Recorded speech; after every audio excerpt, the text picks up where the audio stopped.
Do we have any librarians in the room? Librarians? Any of you know a librarian?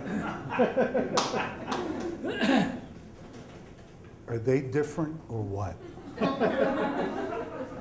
I mean, the linear, left brain, Dewey Decimal System, logical, organized. My mom was a librarian, and she was very bright. I can remember she and my father used to watch the game shows, and she'd take a category on Jeopardy and just run it. Till she got Alzheimer's. It's really sad.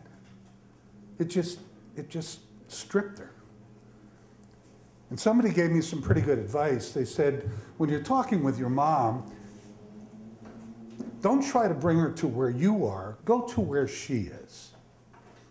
And I realized that my mother, through the years, had become the family historian.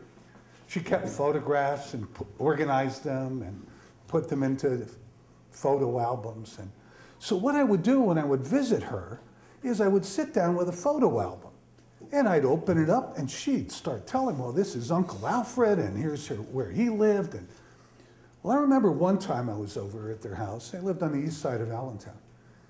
And she pointed out her grandfather. This was her father's father.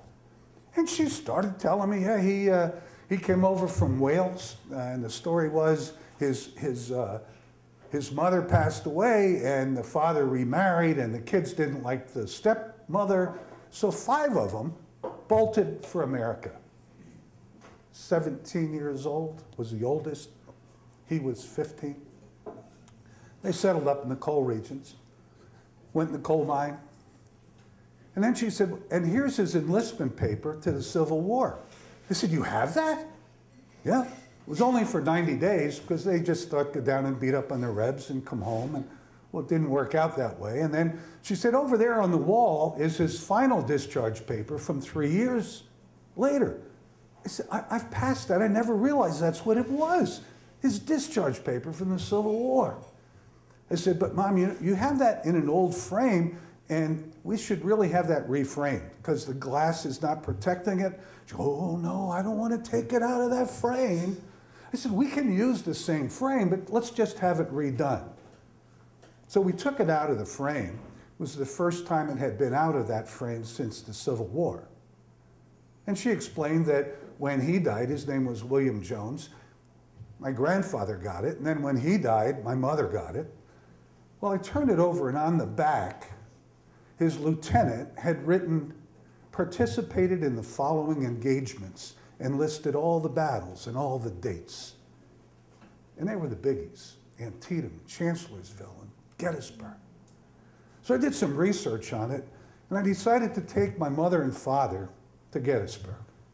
And I had all these records, and we went to Gettysburg, and we're standing there in the battlefield, and I said, now, Mom, on July 2nd, 1863, your grandfather was right here. And this farmhouse was owned by the Trossel family. It's still the same farmhouse. And what happened was your grandfather was in an artillery unit. And there was a Mississippian unit over here, and they overran them and they captured them. And then within a few minutes, there was a New York unit over here, and they recaptured them. So I was looking at my mother to see if she understood. All of a sudden, she started to weep. I said, Mom, what's the matter? She said, John, my father brought me here when I was 8 years old. I said, what are you talking about? She said, when his father got back from the Civil War, married Jane, had 10 kids, there was a time he brought them all back to Gettysburg to show them what had happened. She then took over the story, but she started using words that were not my mother's words. She was using words that she remembered her father told her that he had heard from his father. She walked out into the field about 10 yards, and she said, now his artillery piece was right here, and those goddamn Rebs. My mother never used that phrase. My grandfather did. And then she said, and then what happened was the New York, And she froze. And I directed my attention to where she was looking. And my father stood there and said, what? And my mother just went. And then she continued, and she said his commanding general was up there on the top of Little Round Top, and he took a shell, killed him. And his aide, I don't remember his name, but he went over to help him, and he took a shell, and there's a monument up there to both of them. Well, we got in my car, and we drove up to Little Round Top, and sure enough, there was a monument to General Stephen Weed and Captain Hazlitt.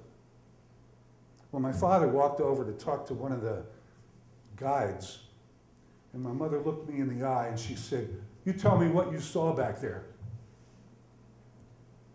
I said, "I saw 3 Union soldiers." And she said, "And you tell me what that kid in the middle, what was he holding?" He was holding an American flag, Mom. She said, "Don't you ever tell your father? He'll never believe us. In fact, don't you tell anybody." I haven't told anybody till tonight.